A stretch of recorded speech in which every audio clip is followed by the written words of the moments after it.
Did you watch AEW Dynamite? You know it. All right, this is a go home show and this is the one thing that AEW. I think we spoke about this in the show recently. People were complaining like three weeks out of the show of the All In that there wasn't a lot booked, right? I said, well, they always kind of like hot shot things like the last couple of weeks, the last 3 or 4 shows, which is what they do, and that's fine. And that's really all you need to do for their fan base because they have a core fan base that draws a core amount of pay-per-view people, and all you need is really a couple weeks of promotion to get these people to like make sure they watch the show, which they did, right? Was this a show that had the low rating? No, it was the show before. Right. Pull up, Joe. You got the WrestleNomics on this? Yeah, pull it up. By the way, we don't do any metrics on Raw anymore because we don't get them the week that we're reviewing the show, and they don't really release the numbers in like a way that we can analyze them. But it doesn't matter because the whole concept with WWE is like when we talk. You know what the whole concept of the professional wrestling is about every week? What? Is our top five. How Yep. was the top five this week? If all the like, think about the top five is strong and you have the honorable mentions. It's like a good week of wrestling.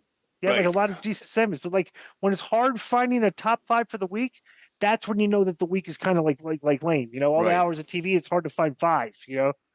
So all right, so let's talk about this. So they did an interview segment with Mercedes and Toni Storm. It was they had champagne. Actually, let me read this then. So It was people know what's 637 total overall. Yeah, Mercedes called Toni a mark and told her to stop hiding and come down the ring. Toni said she wasn't hiding and speed walked her way down the ring. Mercedes' title belts hung on the ropes as a backdrop for their conversation. She grabbed a glass of champagne and handed one to Mercedes. She claimed that Toni had placed the champagne out there and it was burnt. It was frozen at some point in the past. Toni told her to cut the performative and save it for her entrance.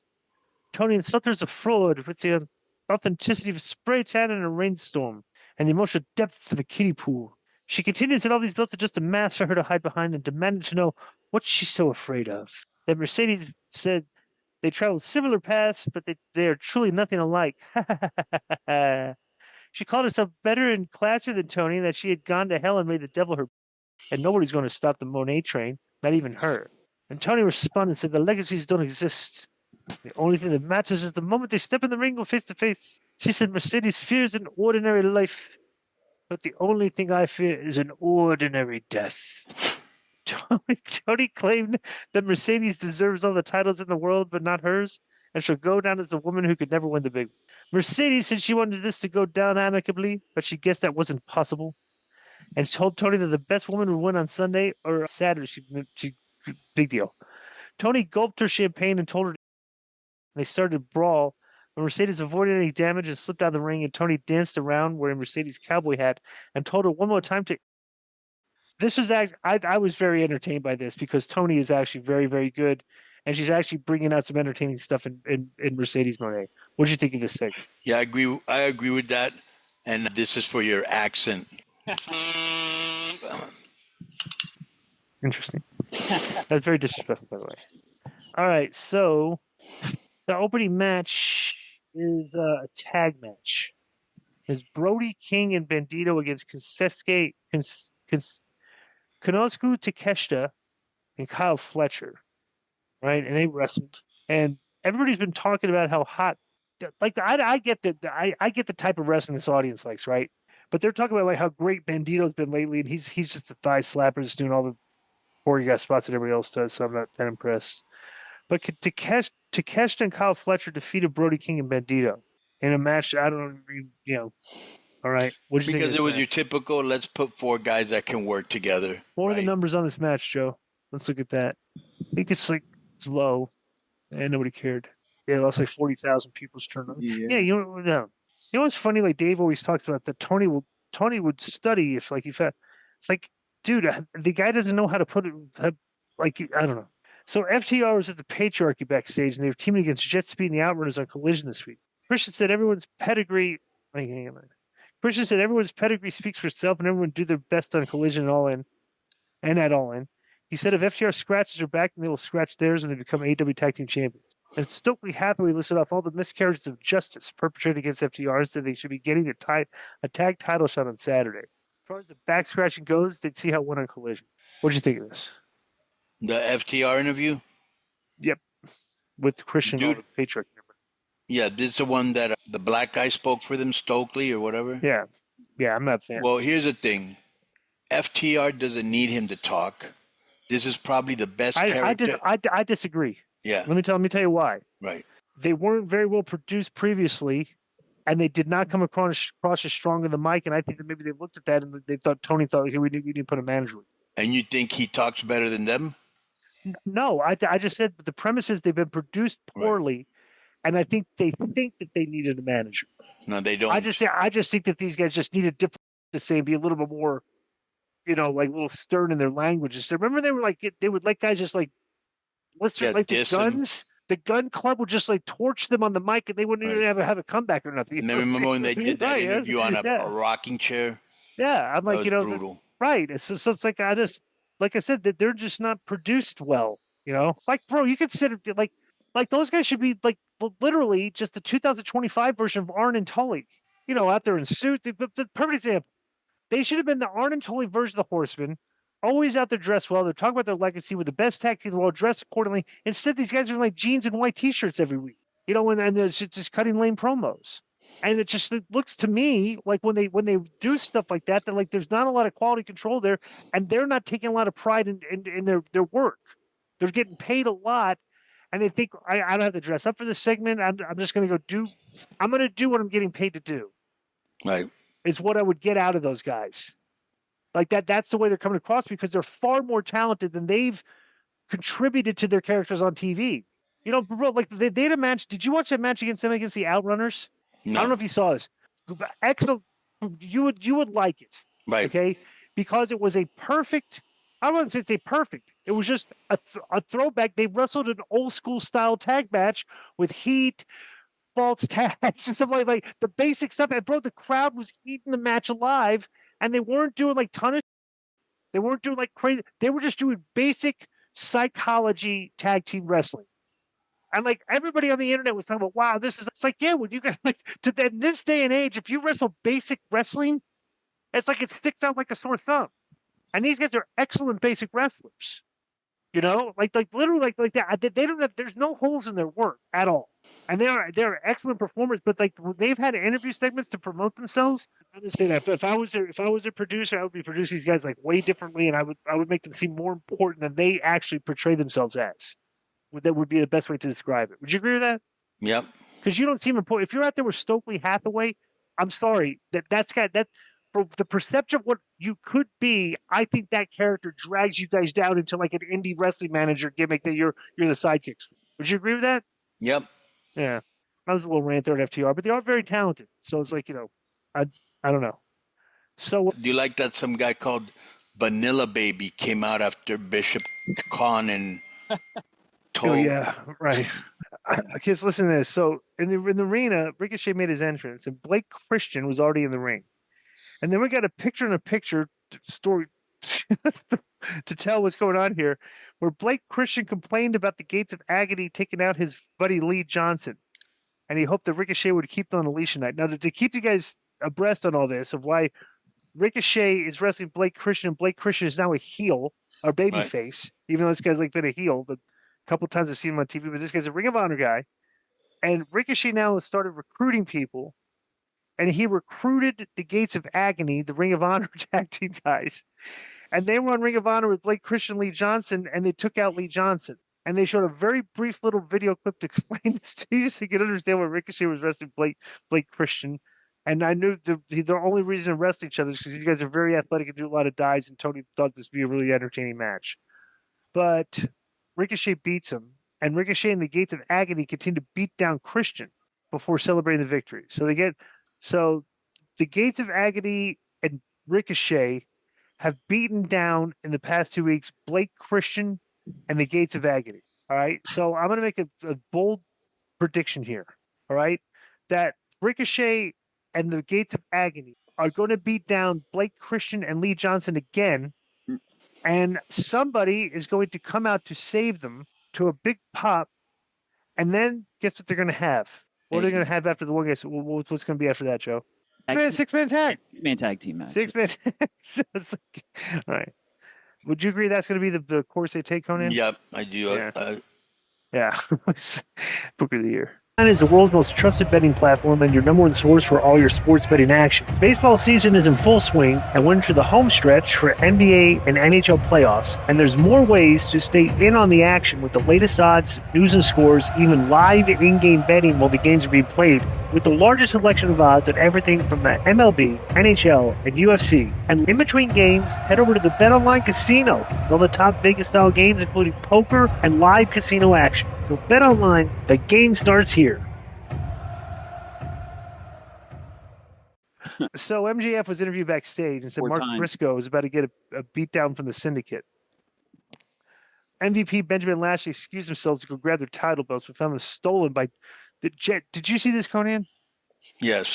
Jet Speed left a note that said they stole their tag belts. So JoJo, that's supposed to get heat. I mean, wait to see what you saw what they did later. Okay, so MJF discovered he would have to face Mark Briscoe one-on-one for their Talkie Talk. Okay, because they invited him down the ring to have a Talkie Talk. Right. Then we got a video package for Okada versus Omega that they spent a lot of time on to recap their Japanese history against each other. And even though this is a good video, it didn't really make me care about their match that much, to be honest, because all that Japanese care about. But they need to do more video packages like this, way more, because this was actually done very well. It was very well produced, and it made their match seem like a big deal. So you asked earlier, Konnan. Here's the deal.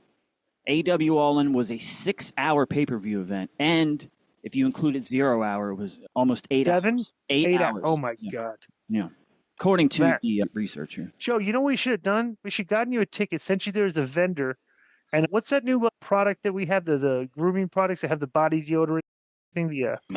Mando. Mando. We should have you with a vendor selling Mando items. Well, I could hand out samples like a liquor company. No, not free. We could have made a fortune there. That is true. No, they're not going to buy it. Joe, could you imagine if Joe, with your Keep It 100 shirt on? Mando here. Okay. Man, and it's all the body deodorant. Yeah. Right. Good stuff.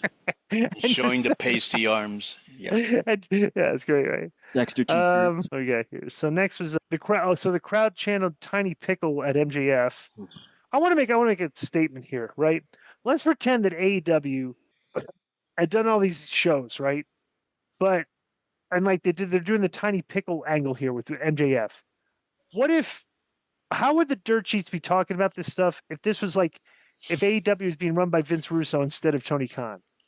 Would they be burying the Tiny Pickle stuff and everything? Bottom of the barrel, low class. I mean, 100%. So can you go the other route? Could a women's wrestler be like, yeah, what's her face has a sagging or something? Can we do that? I mean, this is so much. They don't understand the Pandora's boxes they open here because, So Briscoe asked the crowd to simmer down for a minute so they can have their Talkie Talk. And MJ said that's the dumbest shit I've ever heard, and then mocked Briscoe and the crowd for being hicks.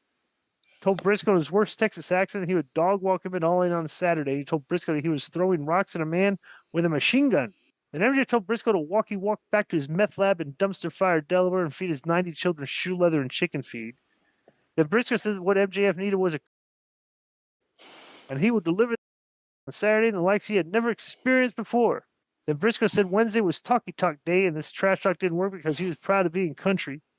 And he said he was proud of being a redneck and having to earn every dollar he's ever put in his pocket. Briscoe said Max called himself rich, but he's bankrupt. Called it the word of the day. Called him morally bankrupt and soulless. He said he sees right through Max. He's about to say some dumb shit about his brother to get him riled up. MJ said he'd never say anything bad about his brother and called him one of the greats who's a special place in heaven. However, he does pity his brother, not because he passed away, but because he has to look down and see what Mark has become. Then MJF said he has to see his brother going from being one half of the greatest tag team of all time, Dem Boys, to become a joke. He said if Jay could be there in the flesh, he told Mark it should have been him in that accident instead. Briscoe took MJF down and landed a series of punches. He set up for Jay Driller, but the Hurt Syndicate made their entrance. Okay, now we get into the overbooking, right? So Jet Speed ran down to even the odds, and MJF ran away, right?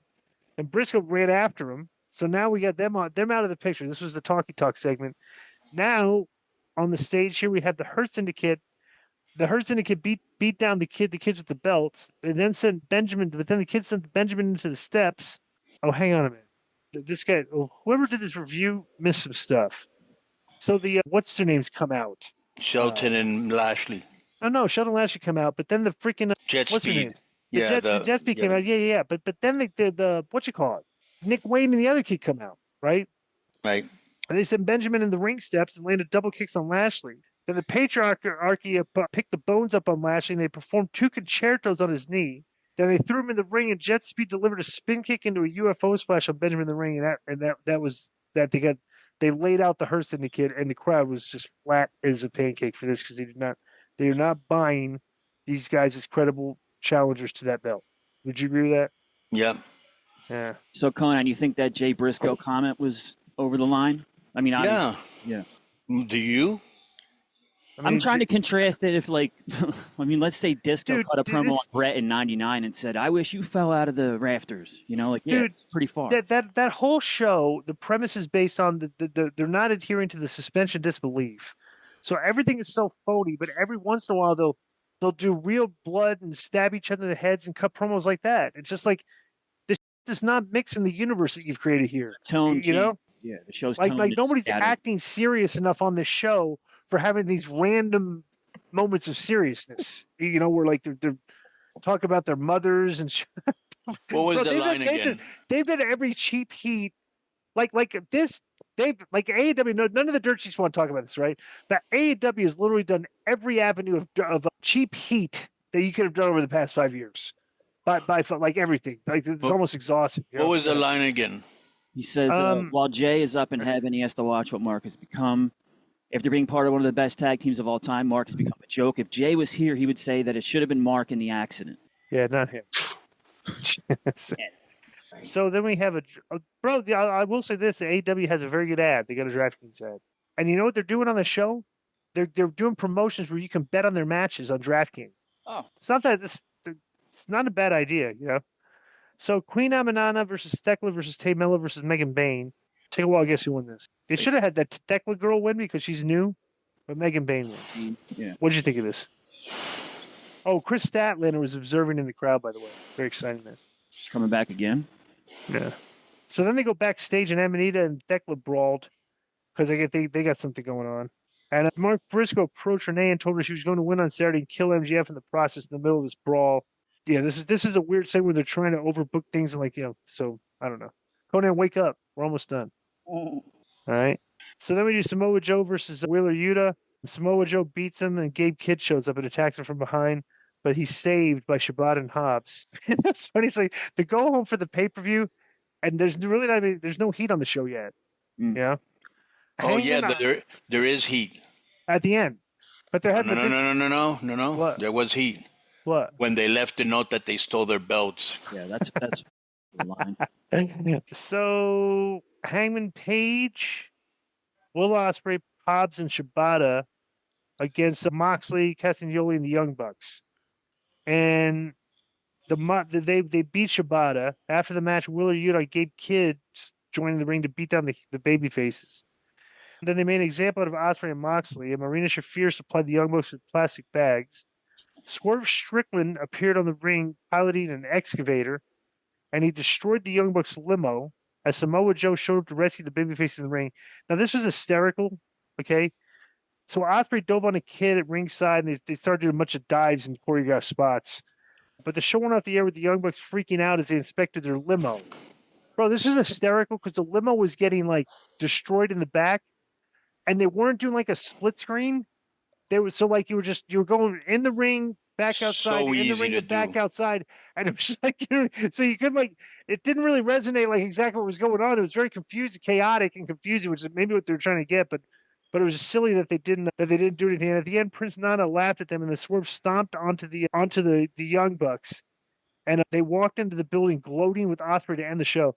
Isn't it funny? We talk about the WWE go homes or heat. Look at the go home here. The baby face just out front. I don't know, man. There was no heat on the show, except for the stealing the belts and leaving the note. You know, what'd you think of this? I thought this was a really good match. Mm-hmm. The people were really, really hot for it. They were, they were into everything. Mm-hmm. Wasn't a Moxley beats at the end. Shibata. Oh, you said that. The Cowboy looked unstoppable. Mm-hmm. When he went eye to eye with the champion. Yeah. A good match. Yeah. All right, so that's been our TV. Oh, actually, they did the spot at the end where Hangman was going to do the Lariat? the buckshot lariat, but then Ospreay stopped, or Cassidy stopped in front of him. So he clotheslined him instead. So I don't know. Just like, yeah, that was it. I'll be honest with you, I didn't really like hardly anything this week. I liked my top 5. I don't have 5 at all because I have nothing from Raw. Look what I had. It's been a bit since we reviewed these. So, well, I like the cross stuff. Oh boy. Let's see here. So while you're looking, I'm going to tell you, they did a lot of promos to set up their matches. Mm-hmm. I was surprised we didn't see Kenny Omega, Okada, or Ibushi there. Right. They had a couple. Bro, look what they had on this show. He had Fletcher and Takeshita against Brody King and Bandito. Right. Blake Christian versus Ricochet. The 4-way women's. It's like. All right, but remember, dude. Oh no, I did no. Sorry, I did love the Toni Storm Mercedes segment. Yeah, that was good. Actually, yeah, very. That's actually my number one thing for the week on the show. Will you watch their match? Yeah, you will. There you go. Maybe. Yeah. So you got any other comment? I don't like this show that much, but I still watch it. Yeah. Right. So what are your top 5? I kind of like the what you call it. I liked. Oh, you know what I liked? I liked this backstage thing between Aleister Black and Damon Priest. I like the acting. Okay, I like that. But that's not AEW. Oh, I told you. That's why you. Okay, that's your number 5. Top 5. My top 5. Yeah. Okay, yeah. I don't have 5. Right. It was hard for me to find 5 this week because a lot of the characters weren't on the show. This is last week's. I've already seen this past SmackDown, which I liked better than this previous week's SmackDown, but because it didn't really have that much. So, but and I kind of like Naomi. Honestly, Naomi and Jade, 2 weeks in a row now. Wow. Have done good stuff. Okay, I like that, and I like Toni Storm. I like all the girls. It's like the all the other stuff was kind of like, it's like meh to me, Okay, so let me give you mine. Number 5, it was a 3-way tie. MJF's line. Mm-hmm. The fact that they stole the belts and left a note. Hey, and that made your top 5. Yeah, and because heat they stole the come on sizzling Disco's accent. That was what number was that? That was atrocious. Type for 5, MJF's line, stealing the belt and Disco's accent. Number 4, out of nowhere, Orton's TKO on Drew. Mm-hmm. And the fact that that was a good segment too. The Drew, yeah. And the fact that they're going to 2 hours, right? Mm-hmm. The Fraxium versus Andrade and Phoenix, like that match a lot. I predicted you would like that match. That's number 3, and that's tied with Toni Storm's promo. Mm-hmm. Number 2, Drew McIntyre. Anything that he's doing, I'm always interested in. Mm-hmm. All right. And number 1, a tie between Heyman running the show. Both guys won, Breaker and the other guy, Bronson. Mm-hmm. Okay. And also the Karrion Kross Sami Zayn thing. I'm really interested in that. Interesting. And it's really weird to me to see that he doesn't try to be a babyface, but he got cheered. Right. Yeah, and there was people outside after the show. We want Cross. So. Yeah. Good for him. He'll listen. He'll listen eventually. All right, so that's been our TV reviews for the week. Boom. Yo, what's up? I just want to thank you guys for watching this clip. Don't forget to hit the like button, leave a comment, and subscribe. And join our YouTube membership for hours and hours of exclusive, unedited, uncensored content. And being a member will help you get involved in our upcoming live streams. Thank you for your support. Thank you for riding with us. I know you got a lot of other podcast choices, be it wrestling or other ones. And thank you for picking us. Boom.